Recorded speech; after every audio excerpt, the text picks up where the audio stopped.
जी। आपने मोदी जी के कार्यकाल के विषय में बात की। तकरीबन 10 वर्ष उनको होने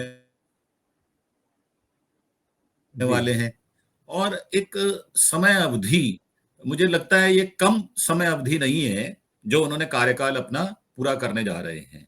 और इस संदर्भ में आपने एक उदाहरण भी दिया, बड़ा ज्वलंत उदाहरण है क्रिकेट के विषय में। तो सर, क्रिकेट के विषय में जो मेरा विचार है कि बहुत सारे ऐसे प्लेयर्स मैंने देखे हैं जिन्होंने अपने पीक टाइम में ऑन ग्राउंड संन्यास की घोषणा की, और उन्होंने उस संन्यास की घोषणा करने के बाद जब उन्होंने प्ले ग्राउंड का चक्कर लगाया तो लोग बिल्कुल उनके विषय में पागल थे। उनको कंधों पर उठाकर जी। उन्होंने पूरा उस ग्राउंड का चक्कर लगाया और पूरा मान सम्मान, पूरी विधि से उनको विदा किया गया। मेरा मानना यह है, क्योंकि मेरा धर्म में आस्था बहुत दृढ़ है, तो मेरा मानना यह है कि एक नैसर्गिक प्रणाली होती है। जब आप पैदा होते हैं, जब आप बाल्य अवस्था में होते हैं, जब आप जवानी में जाते हैं, जब आप मिडिल एज में, मध्य आयु में आते हैं, तो हर चीज का एक मापदंड होता है, उसका एक नियम होता है। प्रधानमंत्री को अगर 2 बार रहने के बाद जाना पड़ता है तो मुझे लगता है वो नियम से नहीं, खुशी से जाएं। जैसे अमेरिका में 2 टर्म के बाद किसी को प्रेसिडेंट नहीं बनाया जाता, ऐसे बहुत सारे देश हैं जहां पर इस तरह की प्रणाली है, और हम उसको एज ए उदाहरण, एज ए एग्जाम्पल लेते भी हैं। और जी। जो 2 वर्ष उन्होंने किया, उसको 2014 से लेकर 2019 तक उन्होंने जो भी काम किया उसकी अत्यधिक सराहना की गई पूरे विश्व में भी, क्योंकि उनका विश्व में भ्रमण उस दौरान बहुत ज्यादा रहा। 2020 के बाद जब पेंडेमिक आया तो उन्होंने विश्व भ्रमण को थोड़ा सा स्थगित किया, या मजबूरी थी कि पेंडेमिक फैला हुआ था, इसलिए वो बाहर नहीं जा पा रहे थे। तो उन्होंने अपनी बातों को देश के ऊपर बड़े क्रूरतापूर्वक अप्लाई करने की कोशिश करते रहे। जैसे एकदम उन्होंने नोटबंदी की, एकदम उन्होंने जीएसटी ले आए, एकदम उन्होंने लॉकडाउन कर दिया। तो जो उनके कृत्य रहे उसमें जो शुभ कार्य होते हैं, क्योंकि आज बहुत शुभ दिन है दिवाली का, मैं अपने दर्शकों को भी बहुत बहुत बधाई देना चाहता हूं और ईश्वर से प्रार्थना करता हूं कि वो इसी प्रकार स्वस्थ रहें, यश उनको प्रदान करे ईश्वर। परंतु इसके साथ साथ ये भी देखना पड़ेगा कि जो शीर्ष स्थल पर बैठे हुए व्यक्तित्व होते हैं, उनको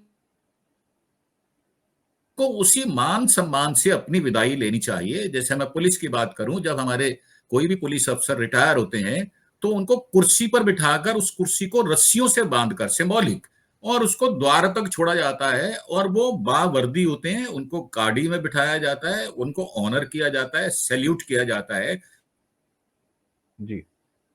और बड़े मान सम्मान के साथ उनको घर तक पहुंचाया जाता है।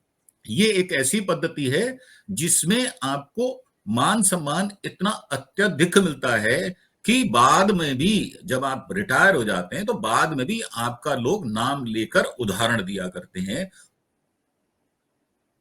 और आपके अच्छे कामों का बखान किया जाता है। परंतु अगर मोदी जी की बात करें तो मुझे तो ऐसा लगता नहीं है कोई उन्होंने ऐसा काम किया। उन्होंने निरीह प्राणी, जो लोग गरीब थे, कहने को तो वो कहते हैं कि जो त्रस्त लोग हैं, गरीब, गरबू, इस तरह के शब्दों का वो उच्चारण करते हैं जिससे कि हमारी महिलाएं बड़ी द्रवित होती हैं। परंतु पुरुष उनसे प्रभावित इसलिए नहीं होते क्योंकि पुरुष थोड़े कठोर होते हैं। कठोर इसलिए कि उनको जीवन यापन के लिए जो व्यवसाय या अपनी नौकरी करनी पड़ती है उसमें उनके साथ बहुत कठोर परिश्रम करना पड़ता है।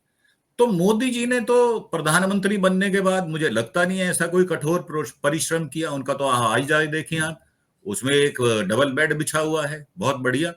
वो 18 घंटे अगर सफर करते हैं तो उसमें 14-15 घंटे तो वो सो के बिताते हैं, और जब उतरते हैं तो बड़े तरोताजा होते हैं। तो उनकी जो कार्यशैली है काम करने की, वो इस तरह से रही है कि वो आइडियल नहीं रही। वो हमारे मेंटोर नहीं हो सकते कभी भी।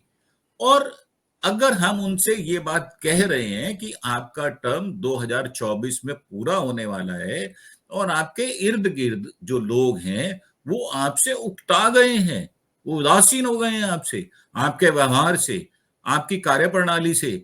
आप जब किसी का विरोध का आप सामना करते हैं तो उस विरोध का जो मुकाबला आप करते हैं वो ईडी भेजकर करते हैं, सीबीआई भेजकर करते हैं, आईटी भेजकर करते हैं।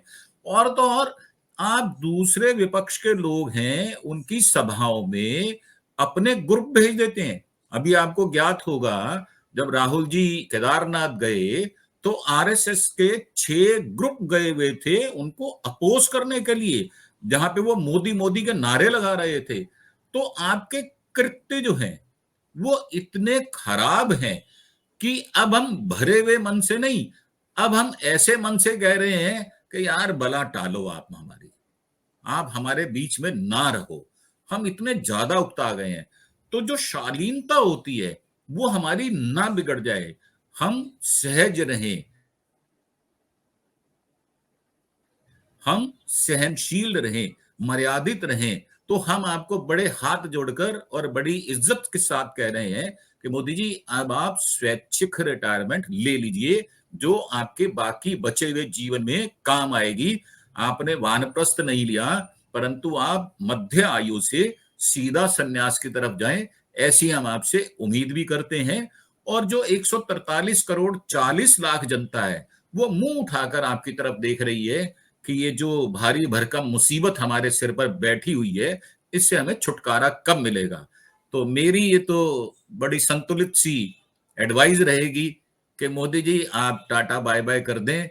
और आपकी माता जी ने हो सकता है शायद बड़नगर में कोई खोखा लिया हुआ हो दुकान का, उसमें चाय का सामान भी पड़ा है, फ्राई पैन भी पड़ा है। आप दोबारा से जाकर चाय के व्यवसाय को करें, बादलों में रडार को ढूंढें, नाली से गैस बनाएं और अपना जीवन यापन करें। जो आपने संदेश जनता को दिया है अब आप खुद अपनाएं, ऐसी मेरी हार्दिक इच्छा है। जी, जी। बिल्कुल।